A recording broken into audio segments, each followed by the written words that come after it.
Bé, en primer lloc, moltes gràcies per convidar-me a tota la gent organitzadora i moltes gràcies per ser aquí, tot i que la tarda està sent llarga i que l'hora del cafè és una hora com per marxar bona. Bé, jo parlaré des de dos plans diferents, que són dos aspectes de la meva vida, que un és el Centre d'Estudis Africans i Interculturals de Barcelona, on jo hi treballo en temes d'interculturalitat, i l'altre pla serà un grup de recerca sobre fronteres i controls que tenim a Barcelona i que aborda temes de control migratori. És un grup de recerca vinculat als moviments socials i que tracta de treballar al voltant sobretot de centres d'internament i de la maquinària d'expulsió de l'anomenada Europa Fortalesa. Parlaré des d'aquests dos plans perquè crec que aborden dues perspectives diferents del que poden ser models de gestió migratoris. Un més en positiu, més des de les potencialitats, i l'altre més des de les debilitats o els reptes. Bé, abans de començar, a mi sempre m'ha agradat pensar Catalunya com una terra d'acollida, però d'acollida perquè és una terra de pas. I això és una de les riqueses més grans que tenim, abans ho parlàvem al tren. I d'altra banda també del català com a punt de trobada, com a punt on es troben moltes trajectòries diverses i que ens permet com entendre'ns. A partir d'aquí comencem amb les potencialitats. De models de gestió de la diversitat n'hi ha hagut molts al llarg de la història, sobretot jo parlaré de la història europea, que és la que conec, des de models més de multiculturalisme, assimilacionistes, més des de la integració, i del que jo parlaré avui és del model intercultural, del de la interculturalitat. La interculturalitat, com la resta de models, és una mirada a la diversitat, una mirada política com totes, i una mirada que intenta abordar la diversitat des d'una construcció constant de la realitat. I parlo de la realitat i no de la identitat volgudament. Què ens aporta la interculturalitat? En primer lloc ens aporta mirar les comunitats migrades o autòctones, les comunitats en general, com a pobles amb drets socials i culturals, que tenen tots els mateixos drets.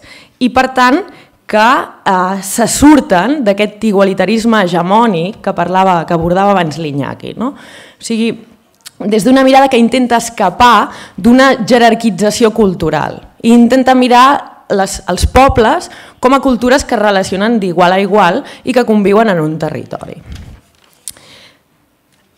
Una altra cosa que ens aporta la interculturalitat és que en aquesta mateixa línia fomenta relacions d'igualtat entre comunitats i se surt de models assimilacionistes o de models que pretenen la integració de determinades cultures en determinats marcs. I tota l'estona planteja aquesta convivència o aquesta diversitat des de la construcció constant d'un marc d'actuació, d'acció i de referència.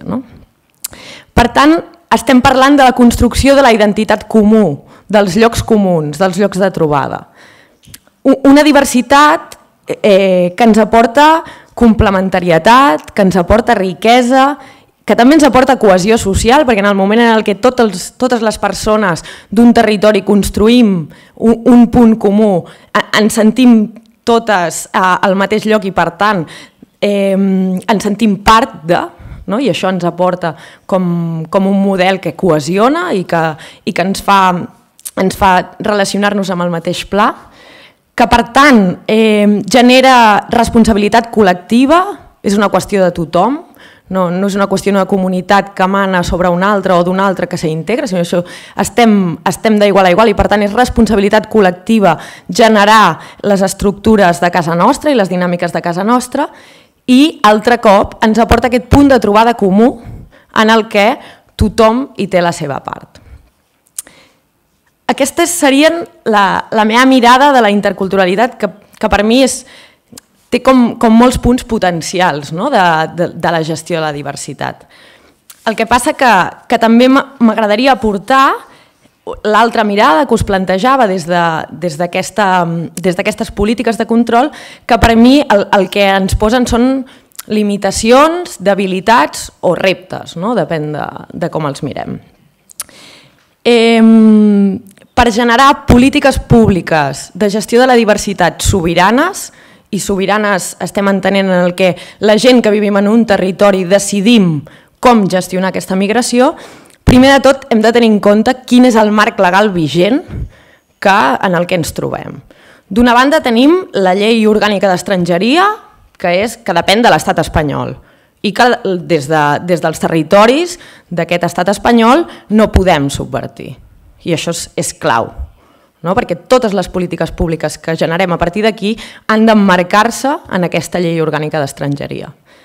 I aquesta mateixa llei orgànica d'estrangeria està dins de la directiva europea de Schengen, que és una mica la que genera el que s'ha anomenat des de mirades una mica crítiques l'Europa fortalesa. Què és aquesta Europa fortalesa? Aquesta Europa fortalesa externalitza les fronteres entre els estats, les porta cap a fora i permet a dins la lliure circulació del capital, de les mercaderies i de les persones europees, però tanca les fronteres exteriors. Aquestes fronteres es militaritzen, l'estret de Gibraltar pot ser un bon exemple, i no només s'externalitzen i es militaritzen, sinó que la frontera passa a ser una experiència per a moltes persones. Una experiència en la mesura en la que, per exemple, si tu vas pel carrer i ets negre, segurament et pararan moltes vegades per demanar-te els papers. Aquí la frontera és una experiència vital.